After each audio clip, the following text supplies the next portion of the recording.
Hey guys, I want to welcome you back to the Sensu Pop channel. Dragon Ball Super Card Game World Championship 2021 has just ended. I had the pleasure and honor to be one of the casters for this whole entire event. It is being spread out over 2 weekends where all the best players in their respective regions comes and battle it up to see who is going to be crowned the world champion. One of the perks about being a caster, of course, is just to sit there and watch the game.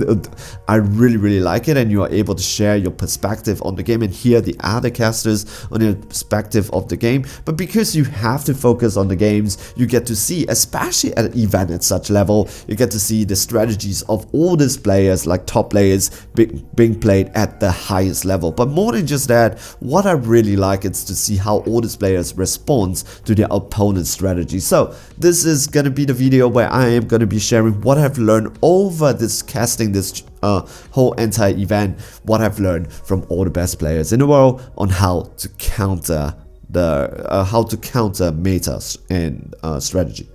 The first thing I want to talk about is how to deal with floodgate hate. Floodgate, it's when you are going for multiple swing, and then but your opponent has cards like, for example, like Topo, like SS Franks, like Mecha Frieza, Robotic Repulse, how they are stopping. Because once they play all these negates, they negate the attack and then they stop you from doing additional swing without you paying the additional cost. So how do we deal with that? Very important for us if we are playing a strategy that has multiple swings. One of the best card I've seen in this game, if you're playing black, it's definitely Super Kamehameha. It is a counter play that you can pay without paying your energy by just spending 1 life. So especially if you're going for multiple swings like black usually likes to do, when you're going for the swing, your opponent just plays like Topo, Robotic Repulse, or SS Trunks. You are able to counter it because the card that is you cannot negate that negate, however, you stop the floodgate hate activation. So you're still going in for multiple swings because they are unable to play that card. So for black, Super Kamehameha is definitely one of my options. The second way to deal with floodgate hate is to get around them. For example, like Mecha Frieza Robotic Repulse, this card, it's extremely powerful because you can actually play it just for 1 energy, and then when it comes onto the board, it does 2 things. First, it negates the attack, and then if your opponent is going to go for an additional swing, your opponent has to tap 1 of their cards. It can be their energy, it can be their unison, it can be their leader. They have to tap 1. But take note, this is not the end of the world because Robotic Repulse don't deal with unison card. So one of the ways that you can do it is just to get around it and have unison card and just to go for the swing. Don't forget that. I know not everyone plays SS Trunks, but please take note that you can still swing with your unison. The first way to deal with floodgate hate is to stop the activation from going off. The second way is to work around it, and the third way is to make them pay for it. If you're gonna make me drop cards, I'm gonna make you drop cards too. Why not see who feels the pain more? So let me introduce you to Koizukai Mechanical Courage. This card is getting a reprint, so no worries. It's going very the prices are coming down. So tapping 1 wireless colorless energy, remove this card from the game. What is gonna happen here is that with this card, your opponent cannot play battle cards 20k or less unless they send 2 cards from their hands to their warp. When you're going in for the game, when your opponent tries to Topo, Trunks, or Robotic Repulse you, they have to send the additional 2 cards from their hands to their warp. That is an additional -2, with the cards dropping on the board -3, and with Topo a -4. That is just taking away a lot of combo power from their hands. They're gonna make you pay. Why not you make them pay also at the same time, because they do have to commit their energy too. Koizukai also does have the additional benefit of dealing with not just those floodgate hates, but also with all this EB better. I think this evolution booster, this 2 costs take alive, and then this blocker negate, because they have to play that 1k token. If they're gonna do that, they need to also send 2 cards from their hands to the warp. I think Koizukai, it's a little bit problematic. It is a good card, yes it is, but it is a little bit problematic. I'm gonna make another video talking about that, because that would be another 20 to 30 minutes of me just staring at the camera and saying how much I hate this card, and I think that it is kind of like poorly designed. Is it required right now? Is it good? Definitely. Is it poorly designed?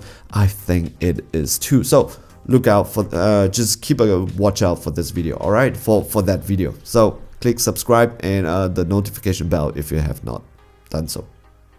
Now we're going to talk about how to deal with hand destruction, and personally this is one of the strategies that I really hate to go against. So what did I learn from all the top players in the world? First strategy that I saw all these top players do is that they change up their gameplay and they decided to go and apply pressure and aggro their opponent down. Because take note, no matter what strategy that you're going, for example if you're doing Dark Broly, if you're doing Ribrianne, you kind of need them to commit that energy. So Ribrianne is tapping 2, Dark Broly is tapping 3. If you're applying them pressure, if you're aggroing them down, they don't have much life, they are at the end, you really make them think and says, hey, do you want to use that energy to make me discard my hands, or do you want to use that energy to defend yourself? Make them think, aggro them down, and see how they respond. And most probably they will make the right choice and not cause hand destruction to you, but they will use those precious energy and resources that they have just to defend them and stop them from losing the game. But what if your deck is incapable of applying a lot of aggro? One of the ways is to do like Deborah, Reach-Your Hand,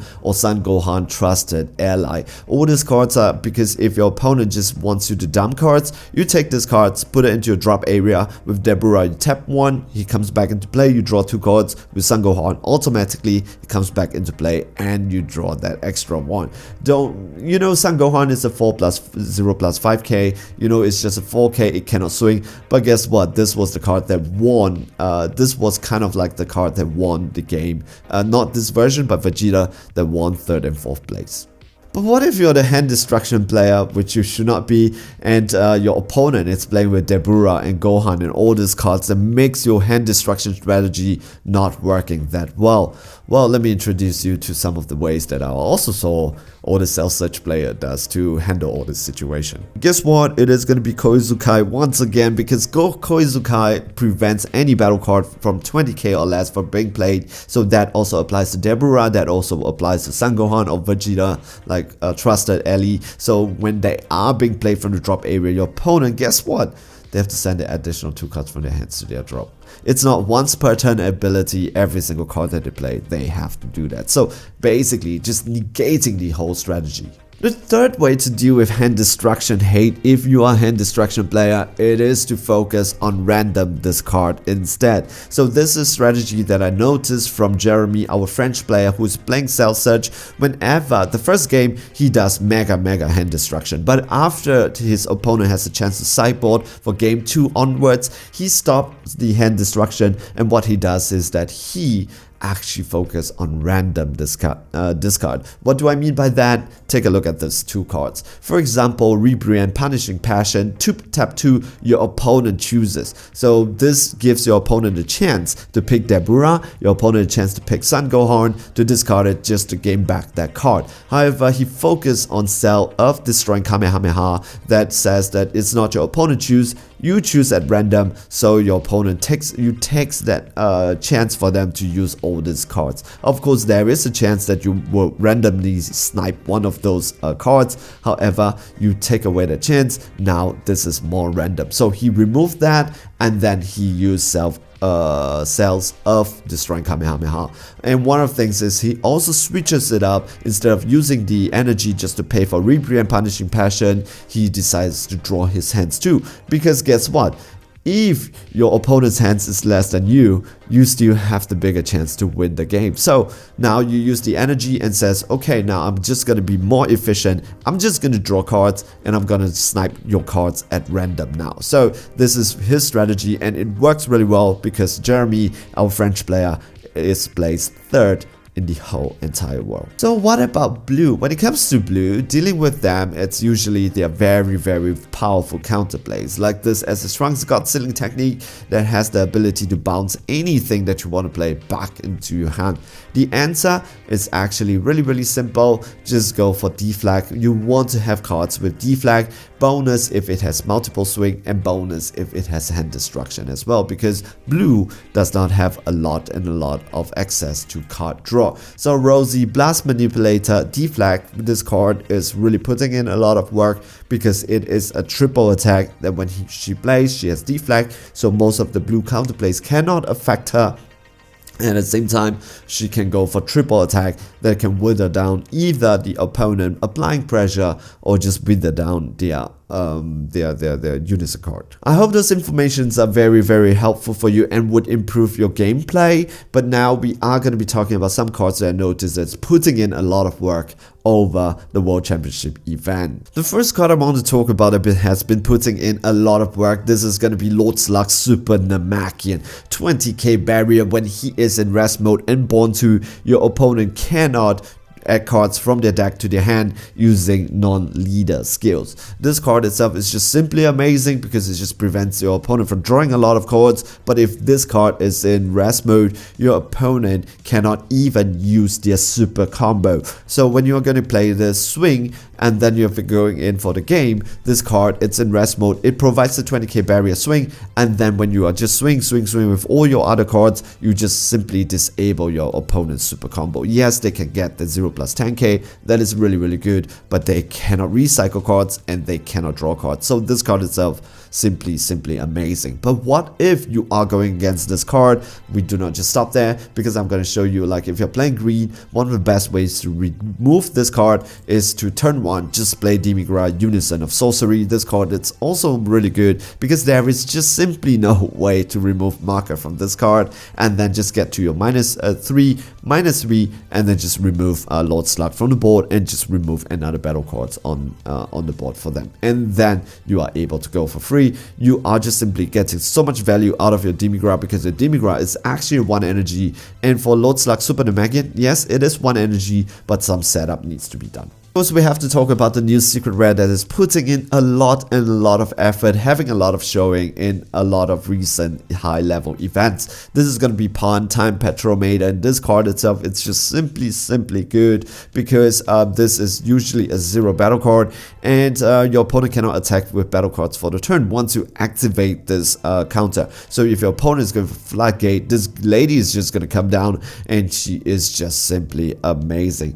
But also take note that this is not just a defensive card, because you can play it defensively, but I've seen this card, especially the game that I kind of casted when Juan Soto was playing. He simply just used this card, put it down, and just swing. We saw, okay, he has Overwhelm. Okay, he has multiple swing. He has no energy left. What can he do? He just puts this card on the board for free, because there are just enough battle cards on the board, not on your board, but including your opponent's board, and he just comes down, go for 40k swing. And let's be real, your opponent is just so difficult to read, because this is just one card in the deck, and if you have 0 energy, you have no Overwhelm, usually your opponent thinks that he is safe, but you can just put it down, not just defensively, aggressively, go for the swing, and then just win you the game. Juan Soto play. So these are some of the observations that I've made from all these top level players, really just helping me improving my gameplay, more than just me enjoying this whole time that I'm there, just watching all this gameplay. I really also learned a lot from all these top level players, so I thought just make a video and share with you guys. I hope that also would help you to improve your game. So if you're struggling with some of this aspect, I hope this video it's going to be helpful to you. And if you enjoyed this video and find it helpful, I appreciate it. You can give this video a like, subscribe if you want to support me and the channel. Stay safe, stay healthy, enjoy playing the Dragon Ball Supercard game. I hope you're okay. A big shout out also to all these viewers who join us over the weekend. Really just reading your chat really just makes me, just give me the extra energy to go on. Alright, so see you guys in the next video. Ciao.